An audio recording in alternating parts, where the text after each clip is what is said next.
हमारा सौरमंडल है वहाँ विभिन्न प्रकार की गैस और धूल के बादल हुआ करते थे।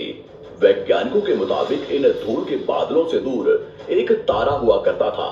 वक्त के साथ साथ उस तारे की ऊर्जा कम होने लगी, जिसके कारण उसके अंदर एक विशाल विस्फोट हुआ।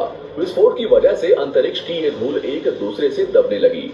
इस दौरान बादलों में स्थित धूल के कण दबाव और गर्मी के कारण बड़े उल्कापिंड और पत्थरों में परिवर्तित हो चुके थे और इसी दबाव की वजह से इन बादलों में स्थित रेडियो एक्टिव पदार्थ ने ग्रेविटी का निर्माण किया। इस ग्रेविटी के कारण बीच में हाइड्रोजन और हीलियम इकट्ठा होने लगे। बीच के इस भयंकर दबाव के कारण एक विशाल विस्फोट हुआ और इसी विस्फोट के कारण हमारे सूरज का जन्म हुआ।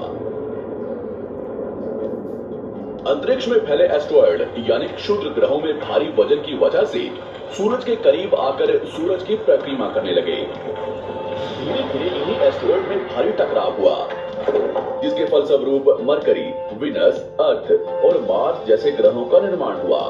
वैज्ञानिकों के मुताबिक उस वक्त पृथ्वी और मार्स यानी मंगल ग्रह के बीच थिया नामक ग्रह सूरज की परिक्रमा किया करता था। पृथ्वी पर ग्रेविटी होने की वजह से सूरज की परिक्रमा करने वाले एस्टेरॉयड अब पृथ्वी की परिक्रमा करने लगे और धीरे धीरे करोड़ों सालों तक ये पृथ्वी पर गिरते रहे। और ऐसी घटना हमारे पड़ोसी ग्रह थिया पर भी हो रही थी, जिसके कारण थिया पृथ्वी के और करीब आने लगा और आकर पृथ्वी से टकराया। इस भयंकर टकराव की वजह से पृथ्वी के हिस्से कणों के रूप में अंतरिक्ष में फैल गए और एक रेस की तरह पृथ्वी की परिक्रमा करने लगे। इन्हीं परिक्रमा करते हुए कणों में टकराव होने लगा, जिसके कारण हमारे चांद का निर्माण हुआ। उस वक्त पृथ्वी पर सिर्फ एक ही समुद्र हुआ करता था और वो था 1900 डिग्री सेल्सियस की तापमान पर उबलते हुए लावे का। उबल रही थी वो सारी चीजें जिसे आज आप अलग अलग नाम से जानते हैं। वक्त के साथ साथ पृथ्वी धीरे धीरे ठंडी हो रही थी, जिसके कारण पृथ्वी के भारी तत्व जैसे धातु और रेडियो एक्टिव पदार्थ पृथ्वी के केंद्र में जाकर इकट्ठा हो गए और हल्के पदार्थ पृथ्वी की सतह पर आ गए। लाखों सालों तक पृथ्वी पर उल्कापिंडों की बरसात हुई और इन गिरते हुए उल्कापिंडों में जमा था नमक, मिनरल्स और पानी। करोड़ों सालों तक इन उल्कापिंडों की बरसात होती रही और धीरे धीरे पृथ्वी की ऊपरी सतह पानी से ढकने लगी। वैज्ञानिकों के मुताबिक यही वो वक्त था जब दूर गहरे पानी के अंदर निकलते ज्वालामुखियों से पहली बार सूक्ष्म जीवों का निर्माण हुआ। लाखों सालों बाद एक वक्त ऐसा आया जब पृथ्वी की पूरी सतह पानी से ढक चुकी थी। हमारी पृथ्वी के सबसे अंदर का कोर रेडियो एक्टिव पदार्थ से बने होने की वजह से हरदम गर्म होता रहता है, लेकिन जब भी पृथ्वी की ऊपरी जमीन ठंडी हो जाती है तब पृथ्वी के अंदर की गर्मी बाहर नहीं निकल पाती, जिसके कारण ज्वालामुखियों का निर्माण होता है।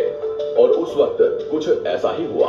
पानी से ढकी हुई पृथ्वी पर हजारों की तादाद में ज्वालामुखी निकलने लगे और आने वाले लाखों सालों तक इन ज्वालामुखियों का निकलना जारी रहा, जिससे पानी के ऊपर जमीन का निर्माण हो रहा था। इस वक्त भी पृथ्वी पर वातावरण न होने की वजह से अंतरिक्ष से उल्कापिंडों की बरसात हो रही थी। आज से लगभग 300 करोड़ साल पहले पृथ्वी पर ऐसा वक्त आया जब पृथ्वी का वातावरण लगभग स्थिर होने लगा था। ज्वालामुखी निकलने धीरे हो गए थे और पृथ्वी का एक दिन 12 घंटे का हुआ करता था। साल बीतते गए और धीरे धीरे ये सूक्ष्म जीव विकसित होते गए और समूह में रहने लगे। आज से लगभग 250 करोड़ साल पहले पहली बार पृथ्वी पर ऐसे जीवों का निर्माण हुआ जो जीने के लिए ये पानी के अंदर के मिनरल्स यानी खनिज पदार्थ और धूप का इस्तेमाल करते थे और मल त्याग के रूप में ऑक्सीजन बाहर निकालते थे।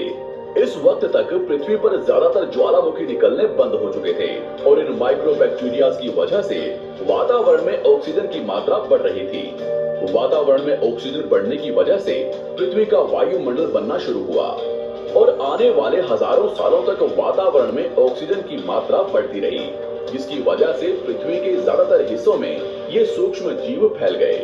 हजारों सालों बाद एक वक्त ऐसा आया जब पृथ्वी में ज्यादा ऑक्सीजन बढ़ने के कारण ये सूक्ष्म जीव मरने शुरू हो गए। उस वक्त तक पृथ्वी का वातावरण ठंडा होने के साथ साथ ऑक्सीजन से भी भर चुका था, जिसके कारण जमीन और वातावरण में स्थित आयरन यानी लोहे के मिनरल्स पानी में स्थित ऑक्सीजन से रिएक्ट होने लगे और एक वक्त ऐसा आया जब पृथ्वी की जमीन आज के मार्स के जैसे